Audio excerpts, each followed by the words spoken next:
Assalamualaikum warahmatullahi wabarakatuh. Waalaikumsalam warahmatullahi wabarakatuh. Ya, kabar Bu Desi? Alhamdulillah sehat. Alhamdulillah ya. Saya nggak ditanya juga. Alhamdulillah sehat Bu Desi. Ya, ayah bunda yang kami hormati dan anak-anak semuanya di Nur Hikmah yang Ustadz sayangi. Hari ini kita bisa bertemu kembali dengan salah satu ustazah kita, namanya Ustazah Desi apa Ustazah namanya? Ustazah Desi Yuningsih. Ustazah Desi Yuningsih, salah satu guru dan juga wakil kepala sekolah di jenjang KBTK Nur Hikmah Bekasi.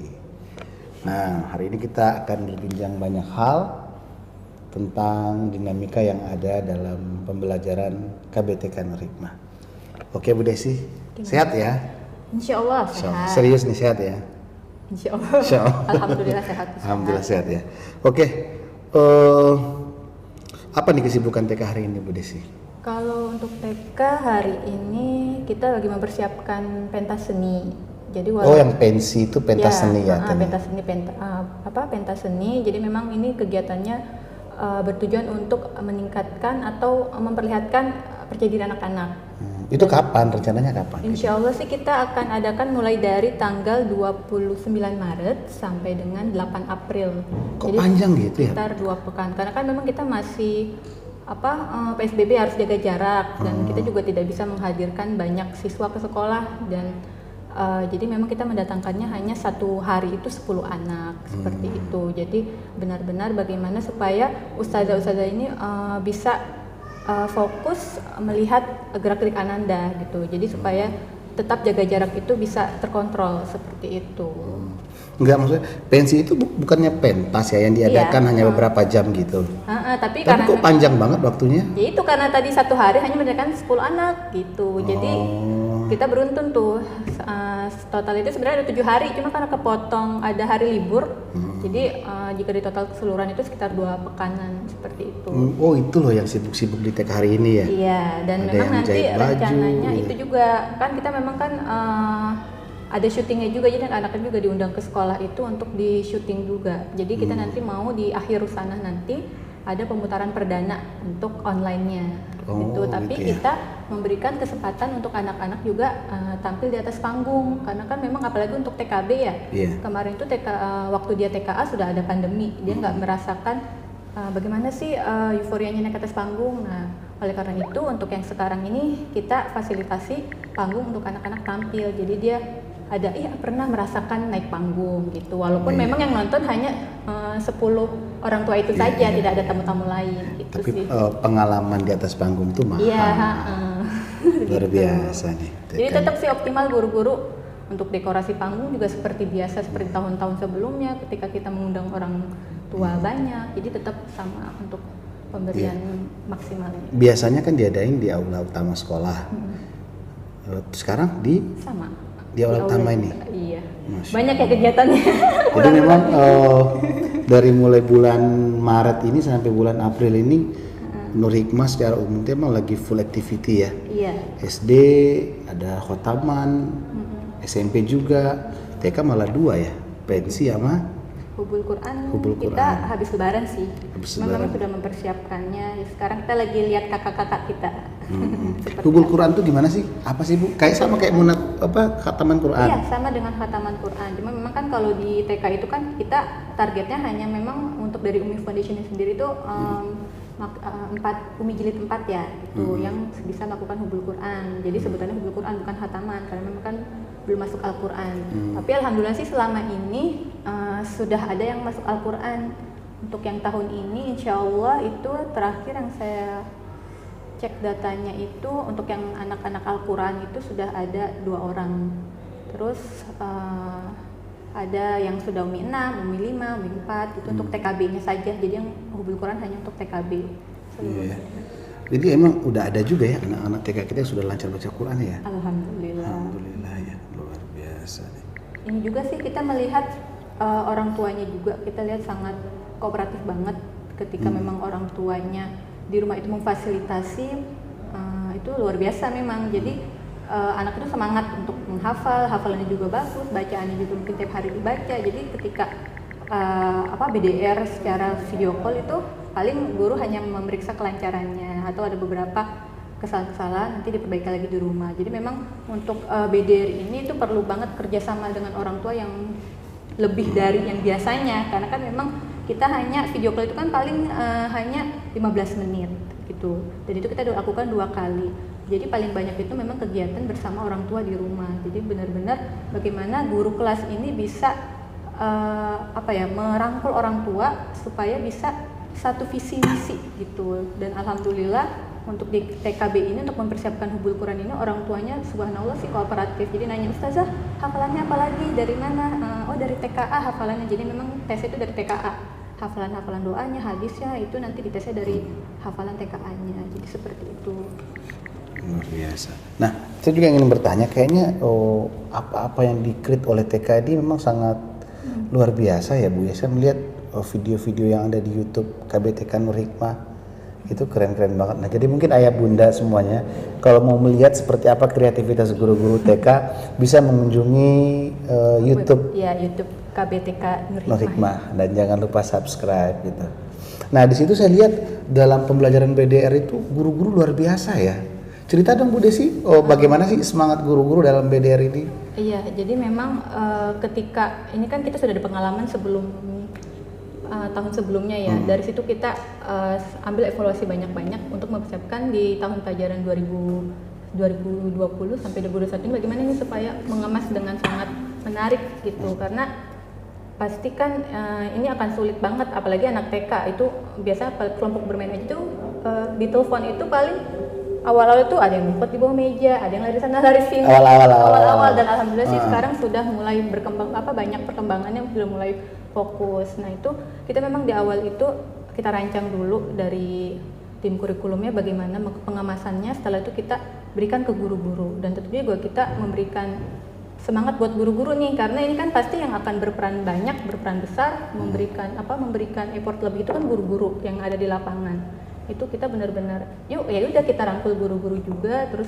kita sama-sama belajar karena pasti itu dari nol banget. Itu kayak Ustadz mungkin pernah dengar pendidikan 4.0 itu kan dibumikan sejak 2012 ya. Iya. Tapi kan memang kita mengabaikan atau tidak inilah, tapi sekarang semenjak ada pandemi kita kayak terpaksa harus diseret masuk ke dalam situ.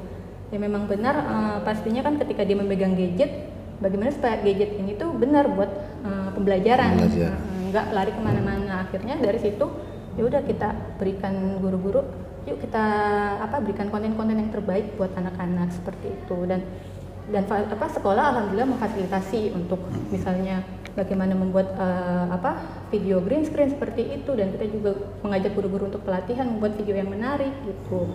Dan alhamdulillah itu sampai ke anak, dan kadang juga orang tua ada yang kan kadang kita kalau pemutaran materi itu ada beberapa kegiatan itu kita pakai pengaturan waktu untuk di YouTube channelnya ya. Itu kadang-kadang kita memang ada perbedaan waktu, itu orang tua langsung nanya, "Ustazah, ini videonya belum bisa dibuka gitu." Oh berarti orang tua memang menantikan ini loh, dan memang anak-anak butuh gitu. Kadang kita pikir kalau kita lagi capek banget gitu, udah share aja, paling juga nggak ditonton. Masya Allah orang tua itu nanya. Malah ditunggu ya. Iya, itu. Luar biasa. Malah saya dengar, kan gini ya, saya mendengar dari salah satu orang tua, walaupun anaknya dari awal belum tersentuh dengan pendidikan secara real ya di KBTK Nur Hikmah, tapi perubahannya itu udah terasa di rumah loh. Ya alhamdulillah. Iya kan? Kita biasa contohnya anak-anak KB ya, anak-anak KB, anak-anak TKA gitu kan. Coba gimana Bu Desi? Ya biasanya memang kita mengevaluasi itu setiap 3 bulan sekali kan, kita itu ada mid semester. Nah di situ memang menjadi wadah kita untuk komunikasi ke orang tua bagaimana sih BDR kita selama ini. Jadi ya, selain memang tujuan utamanya kan memberikan laporan hasil perkembangan, tapi di situ kita pesankan kepada guru-guru tolong tanyakan bagaimana evaluasi pembelajaran kita, minta kritik dan saran orang tua. Memang alhamdulillah dari situ orang tua ada yang memberikan masukan-masukan, dan itu pun kita ambil yang kira-kira kita bisa terapkan, kita terapkan, tapi yang kita tidak bisa terapkan ya mohon maaf seperti itu. Dan dari situ banyak orang tua yang memberikan seperti KB kemarin juga ketika lagi pengambilan laporan itu menceritakan Ustazah alhamdulillah nih karakternya. Jadi kita juga agak kaget, oh kok bisa ya bisa masuk pendidikan karakter itu padahal hanya lewat video call gitu. Jadi seperti dia cerita anaknya, ini anak saya mau minta keluar Ustazah tapi minta pakai kerudung gitu. Aku kalau maunya pakai kerudung, aku malu, aurat aku kelihatan. Jadi sudah sampai ke situ.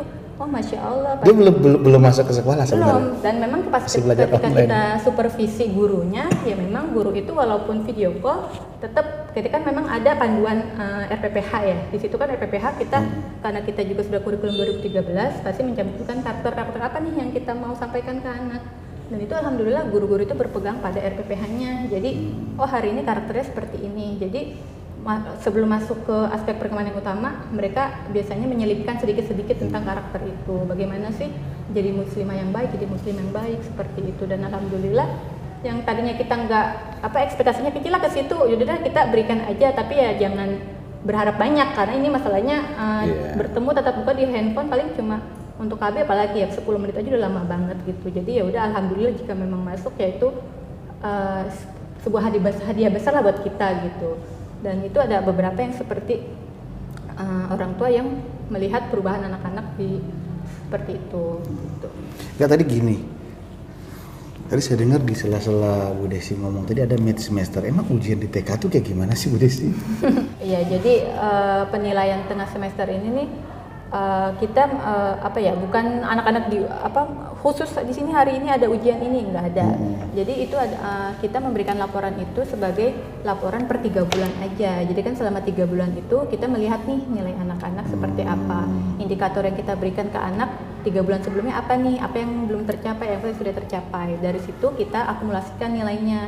Nah itu yang kita laporkan ke orang tua. Jadi kalau untuk menilai anak-anak itu ya pastinya setiap hari, nggak ada waktu khusus kayak SD SMP. Karena kan untuk anak usia TK itu kan dia mudian. Kalau kita jadwal apa sih mudian apa sih? Mutan gitu. Jadi kalau misalnya kita jadwalkan nih sementara dia moodnya ya. Iya, misalnya emosinya lagi nggak stabil nih, itu kan nggak bisa kan nilai. Tapi juga. Sebenarnya itu juga terjadi loh buat anak SD dan SMP. Iya. Mereka juga harusnya ada mutan juga kan. Iya. Tapi mereka kalau UN tuh dipaksa malah di makanya ada yang ibaratnya sebenarnya anak ini pintar nih, tapi karena apa? Situasinya lagi nggak ini, tapi di saat itu dia harus dibutuhkan, jadi nilainya jatuh. Bagus dong pendidikan TK ini kayak gitu. Iya. Jadi memang kalau kita lihat misalnya kalau di TK kan mungkin moodnya berbeda dengan orang dewasa ya. Orang dewasa kan sudah bisa mengontrol emosinya lah. Yes. Kalau anak TK kan bisa guling-guling, nangis-nangis gitu. Jadi beda. Jadi makanya kita dan di TK itu kan juga kita tidak ada yang namanya peringkat. Semua anak itu cerdas di masing-masing aspeknya gitu. Jadi penilaian itu mengalir aja, mengalir.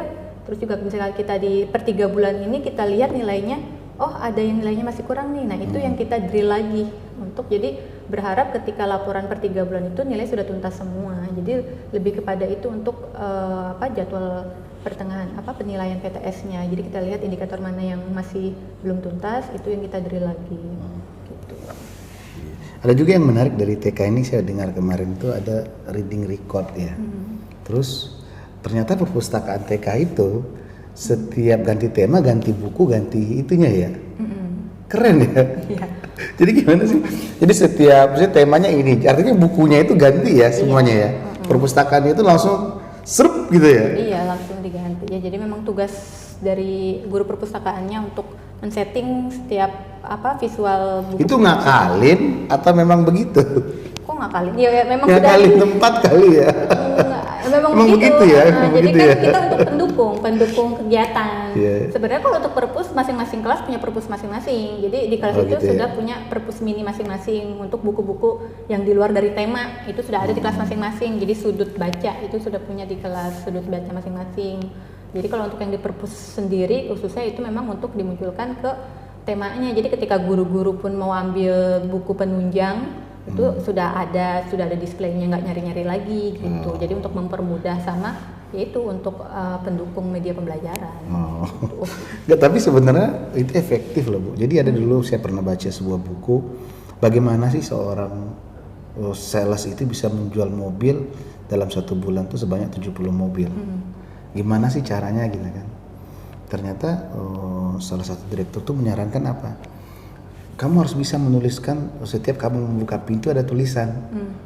Saya harus bisa menjual 70 mobil. Setiap kamu buka lemari ada tulisan itu. Setiap kamu buka kulkas ada tulisan itu. Lama kelamaan itu akan menjadi bagian dari dirimu. Dan akhirnya di ujung bulan itu semua sales itu tuh berhasil. Itu juga bagus. Di TK juga begitu. Jadi setiap selain di perpustakaan, ini kalau anak-anak masuk nih ya, misalnya hari ini sedang mengenalkan Asmaul Husna Al-Qawi, terus misalnya Al-Bari, itu ditempel di tembok, di dinding. Jadi di dinding tiap bulan tuh beda tempelan-tempelan itu, misalnya gitu ya? mengenalkan huruf A, I, W, E, O atau mengenalkan kosakata, misalnya baca buku, itu ustazahnya nempel-nempel di tembok, walaupun di dinding, walaupun kita nggak mengajarkannya, anak-anak kan melihat tuh ya, gitu. Nanti sekali ustazahnya membacakan bunyinya apa sambil dilihat.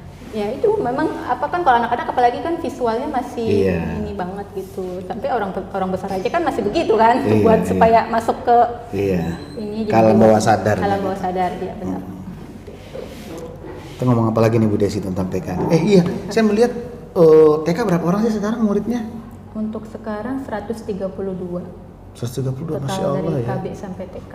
TK aja ya, banyak ya murid TK ini ya. Alhamdulillah orang tua murid masih mempercayakan Nur Hikmah di tengah pandemi ini. Iya loh. Makanya itu dari situ, dari ketika kita melihat orang tua yang begitu besar percaya sama kita juga nggak mau menyia-nyiakan kepercayaan mereka, yaitu dengan ya udah kita optimal banget untuk memberikan yang terbaik buat anak-anak. Bagaimana supaya orang tua juga tidak merasa terbebani dengan BDR ini. Ya walaupun memang guru-guru harus bekerja keras lebih ekstra, tapi alhamdulillah guru-guru ridho insyaallah gitu. Dan sebenarnya kalau guru-guru itu ngelihat anak-anak itu udah seneng, maksudnya ini pengalaman saya mengajar ketika kita menyiapkan media sampai rumit atau sampai lembur, tapi ketika itu dimainkan sama anak-anak dan anak-anak seneng, itu udah hilang capeknya. Saya ngeliat emang guru-guru TK ini kayaknya sibuk banget. Ada yang lagi di kolam renang, saya masuk aja sampai diusir-usir gitu kan. Kayaknya emang pengen fokus gitu kan. Terus ada yang lagi, macam-macam deh ya, di lapangan. Iya. Gimana memotivasi guru-guru itu, Bu? Ya, insya Allah sih memang dari dalam diri mereka sendiri pengen berbuat baik gitu. Iya, guru-guru TK itu kan memang cenderung mungkin kreativitasnya tinggi ya. Jadi ketika ada yang kreativitas tinggi, ada yang mungkin masih belum, tapi itu yang teman-temannya saling berbagi sih, saling men-share energinya gitu. Jadi karena kan kita pun ketika memetakan guru-guru di jenjang A, di jenjang B, kita coba bagi rata supaya guru yang positif ini bisa menularkan guru-guru yang masih kurang nih energinya. Jadi ikut menyebar ke semuanya, dan dari situ juga yaitu benar-benar explore aja. Dari memang paling kita biasanya kan kita pasti tentu ada ketika RPPH sudah jadi, kita kan ada koreksi. Paling kita juga bantu-bantu memberikan masukan-masukan, kayaknya kegiatan ini lebih menarik deh gitu. Kegiatan ini kayaknya lebih menyenangkan dengan anak deh. Dan situ alhamdulillah juga guru-guru itu menjadi pendengar yang baik dan mau menerima masukan gitu, dan seperti itu. Jadi memang komunikasi itu juga perlu banget itu di antara wali kelas dan mitranya, itu sangat diperlukan juga supaya energi yang keluar itu tuh nggak ada yang aku capek banget gitu. Jadi nggak capek pikiran, nggak capek tenaga juga. Bagaimana supaya mereka saling kompak gitu. Gitu sih. Jadi paling untuk motivasi juga ya insya Allah sih emang karena memang bawaannya senang sama anak-anak kali ya. Jadi kita nggak gitu. terlalu Beda emang guru TK itu beda. Jadi nggak terlalu yang kita push banget. Setiap hari ngumpulin, ayo buat, nggak gitu juga ya. Gitu. Paling kan sudah ada koordinya juga, koordin yang mengingatkan ketika memang ada ini yang belum maksimal gitu. Nah, hal yang menarik lagi dari KBTK Nur Hikmah ini adalah ketika orang tua datang selama PDR itu dengan membawa paket belajar, wadah belajar ya. Dan itu emang dilakukan setiap ganti tema atau bagaimana sih Bu Desi? Ya, untuk pemberian paket belajar itu kita berikannya per bulan. Jadi pas ganti tema, biasanya kita berikan di akhir. Bentar dulu, ganti tema per bulan? Iya, per bulan. Per bulan ganti tema. Jadi guru-guru ini sebelum masuk tema itu dia sudah menyiapkan tema kegiatan bulan depan itu apa. Jadi memang RPPH itu ya harus sudah jadi sebulan sebelum kegiatan. Sebulan sebelum kegiatan udah disiapin. Iya, jadi misalnya kita mau mempersiapkan KBM untuk di bulan April. Nah, mereka ini sudah mengumpulkan RPPH-nya di awal Maret. Karena gitu. di awal Maret ini itu kan kita sudah mulai mempersiapkan paket belajarnya, sudah mempersiapkan media belajarnya apa aja yang mau diberikan gitu. Jadi nanti pas di akhir Maret sudah siap diberikan di orang tua. Nah, kalau ya artinya tema bulan April ini udah disiapin dong barangnya. Ya, iya. Apa Udah. tema bulan April ini apa nih? Untuk bulan April kita kendaraan sama, tapi ya memang hanya sedikit kan ini berbarengan dengan Ramadan ya. Iya. Jadi memang temanya kendaraan, tapi nanti ketika masuk Ramadan itu sudah nuansa Ramadan ceria. Kita ada kegiatan. Kalau kendaraan apa tuh paket belajarnya isinya? Kendaraan kemarin sih yang saya lihat di RPPH itu untuk kegiatan di pembukaan temanya itu kemarin guru-guru syuting di Taman Mini. Itu tahun lalu juga gitu kita ya. Yang apa namanya? Virtual gitu ya. Kayak kunjungan Oh iya, virtual. itu yang di Skyward ya. Mm-mm. Iya, itu Skyward dan ini untuk pembukaan tema.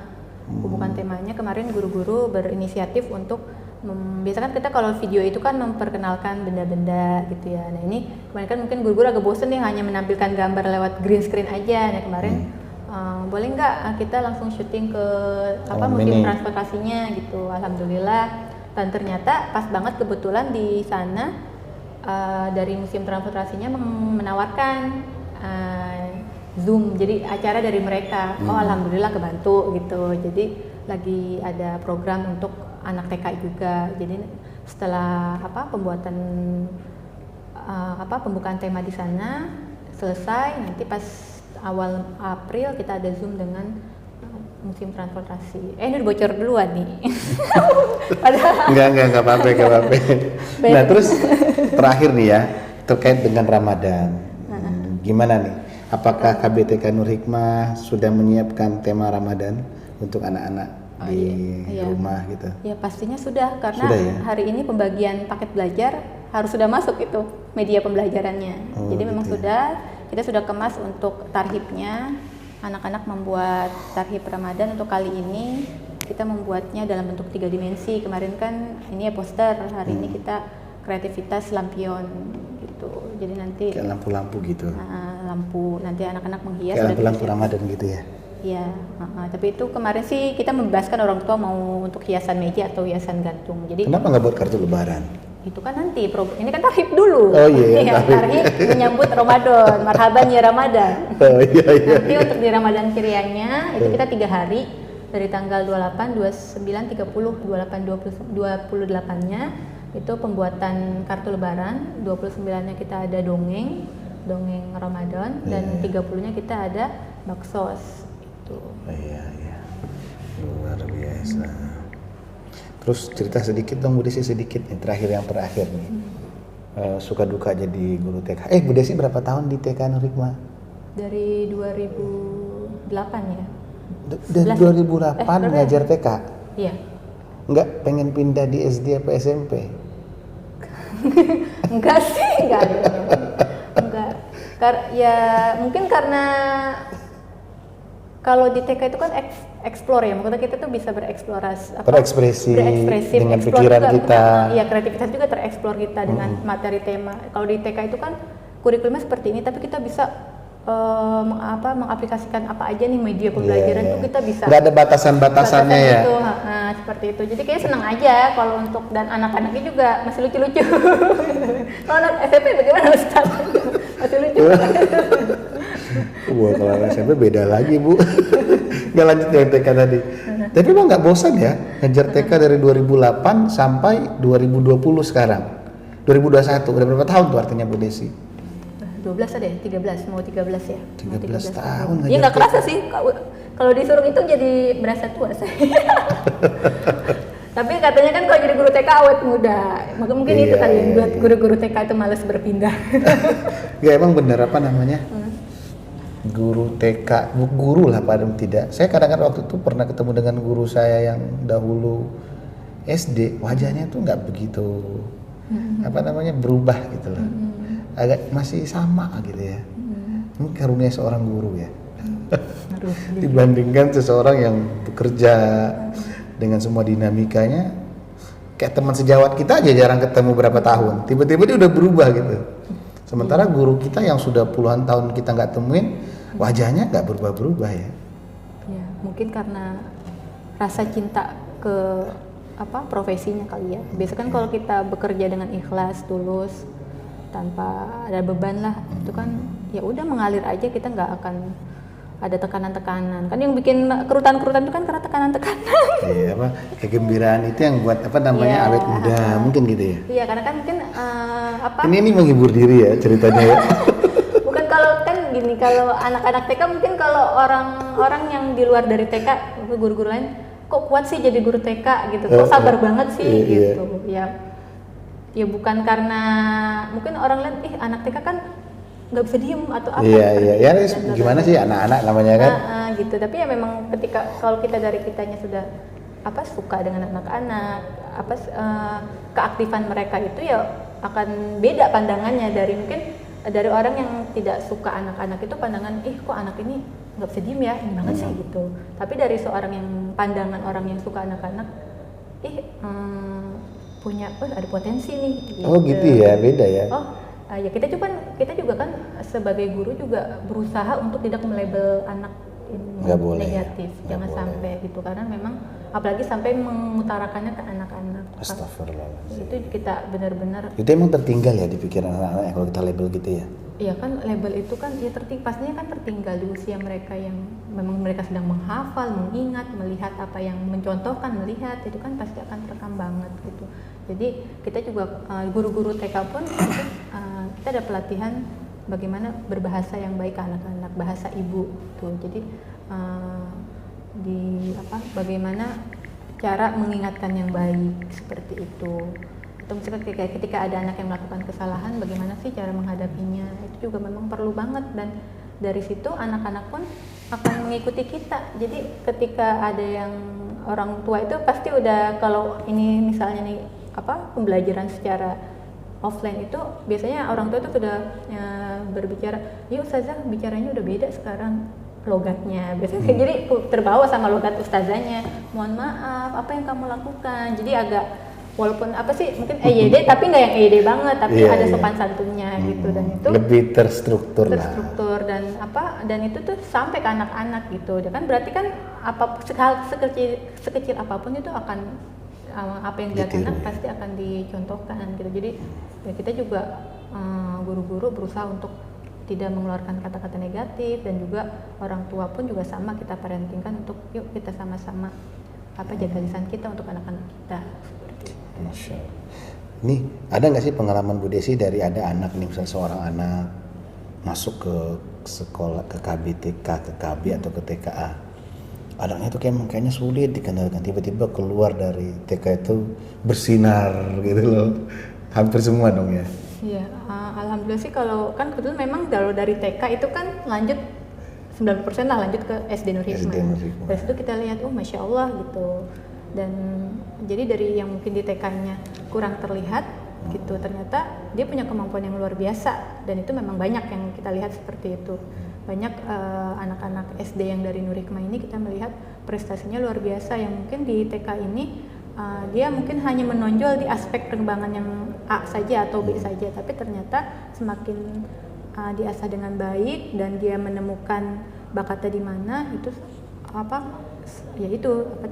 bisa jadi wow gitu. Jadi dan untuk anak-anak yang biasa pengalaman kita itu kan ada yang orang tuanya ketika memasukkan merasa nggak yakin nih, aduh anakku kok, dia orang tua sudah menyadari anakku kok kayaknya bisa beda dengan anak yang lain. Banyak, saya kadang-kadang dalam pendaftaran Rikma juga gitu, anakku kira-kira bisa nggak sih Ustadz ngikutin gitu loh, kayak dia meragukan bagaimana anaknya bisa beradaptasi atau sebagai macam gitu. Iya, dan memang yang kita berikan ke orang tua adalah penguatan.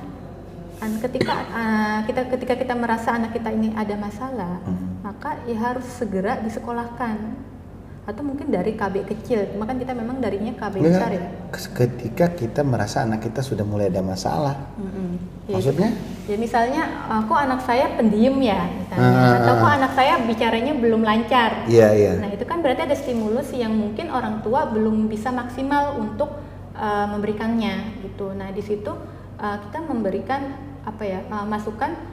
Mungkin kalau di usia dia mungkin sudah TKA, tapi dia belum bisa berbicara lancar. Nah biasanya memang kita arahkan untuk stimulusnya lebih maksimal lagi, usianya harus di kelompok bermain untuk sebagai pengalaman dia. Karena kan dia istilahnya tertinggal, dan ketika kita melakukan tes pun usia kematangannya belum sesuai dengan umurnya seperti itu. Jadi memang ada banyak yang tertinggal. Jadi kenapa untuk orang tua yang merasa nanti gurunya kasihan gitu. Nah, itu jangan seperti itu. Jadi memang kita yaitu ketika kita merasa anak kita ada yang tertinggal perkembangannya, ya harus segera dimasukkan kelompok bermain, jangan nunggu-nunggu nanti TKA aja gitu. Sayang kelompok bermain kan cuma 1 tahun. Nah, itu 1 tahun itu ternyata banyak yang didapat gitu. Dan ketika kita memberikan masukan ke orang tua untuk anak-anak, misalnya contohnya yang speed delay atau kita masukkan dari kelompok bermain, alhamdulillah terlihat jelas gitu. Jadi ketika di kelompok bermain ini kita membenarkan dulu supaya dia bisa bicara dulu. Seperti itu. Ya udah, nanti untuk perkembangan aspek-aspek 6 aspek lainnya ya menyusul. Nah, jadi ketika di TKA itu anak sudah bisa bicara, udah kita tinggal kejar yang ketinggalan tadi. Karena kan ketika dia sudah bisa bicara kan enak komunikasinya. Ketimbang langsung dimasukkan TKA belum bisa bicara, ya kita akan ngurus bicaranya dulu, akhirnya ke TKB-nya telat, ya udah telat semua. Dan memang kita juga untuk seleksi pun kita nggak ya kita benar-benar lihat nih anak ini udah siap belum. Jadi ketika tes observasi itu kita melihat anak ini sudah siap di usia berapa untuk masuk sekolahnya gitu. Kematangannya sudah siap di mana, karena kasihan juga ketika dia dipaksakan ke TKA tapi ternyata memang kematangan usianya belum sampai di situ, ya dia akan merasa terbebani untuk sekolah seperti itu.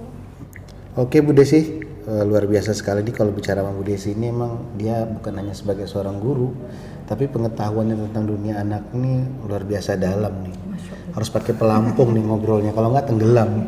Masih sama-sama belajar. Iya. Bayangin aja udah hampir 13 tahun hidup bersama dunia anak gitu, dan itu sebuah pengalaman yang sebenarnya kalau Ibu bisa menuliskan dalam sebuah buku bestseller Bu. Insya Allah. Yeah. Sekarang lagi masih menggarap buku media pembelajaran, doakan semoga cepat rampung. Ya? Ya, Mudah-mudahan kita doakan Ustazah Desi segera rampung membuat buku media pembelajaran. Insya Allah. Amin. Oke, ayah bunda semuanya, demikianlah sharing ringan kita bersama Ustazah Desi. Ustazah Desi sebagai apa di KBTK Nurul Hikmah? Wakil Kepala Sekolah Bidang Kurikulum di KBTK Nurul Hikmah. Semoga bincang-bincang kita ini bermanfaat, dan jangan lupa ya bunda untuk like, subscribe, dan share konten-konten yang ada di Nurul Hikmah Bekasi. Demikianlah, terima kasih Bu Desi ya. Sama-sama Ustadz, terima kasih juga. Ya. Sudah diundang. Amin. Assalamualaikum warahmatullahi wabarakatuh.